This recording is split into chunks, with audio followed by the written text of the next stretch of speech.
छत्रपती संभाजी महाराज हे छत्रपती शिवाजी महाराज व महाराणी सईबाई यांचे सुपुत्र होते। त्यांचा जन्म 14 मे 1657 रोजी पुरंदर किल्ल्यावर झाला। संभाजी महाराजांचे बालपण काहीसे कठीण होते, कारण त्यांची आई सईबाई यांचे निधन त्यांना वयाच्या अवघ्या 2 ते 3 वर्षांमध्ये झाले।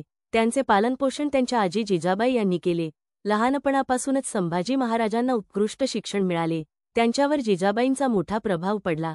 संभाजी महाराज बुद्धिमान, कर्तबगार आणि शूर योद्धे म्हणून पुढे प्रसिद्ध झाले। त्यांना संस्कृत, मराठी, हिंदी, उर्दू, फारसी आणि पोर्तुगीज या भाषा अवगत होत्या। त्यांना राजनीती, युद्धकला आणि प्रशासन यांचे प्रशिक्षण देण्यात आले।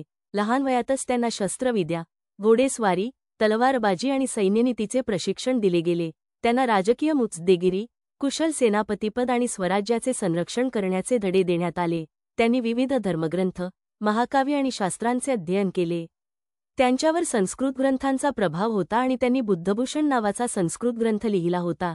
संभाजी महाराजांचे बालपण हे संघर्षमय असले तरी त्यांनी उत्तम शिक्षण आणि युद्धकलेमध्ये प्रावीण्य मिळवले। त्यांची नेतृत्वक्षमता आणि पराक्रम हा पुढील काळात स्पष्टपणे दिसून आला। त्यांचे बहुभाषिक ज्ञान राजकीय आणि सैन्य मोहिमांसाठी उपयोगी पडले। त्यांची युद्धकला आणि प्रशासनातील कौशल्ये मराठा साम्राज्याच्या विस्तारास कारणीभूत ठरली।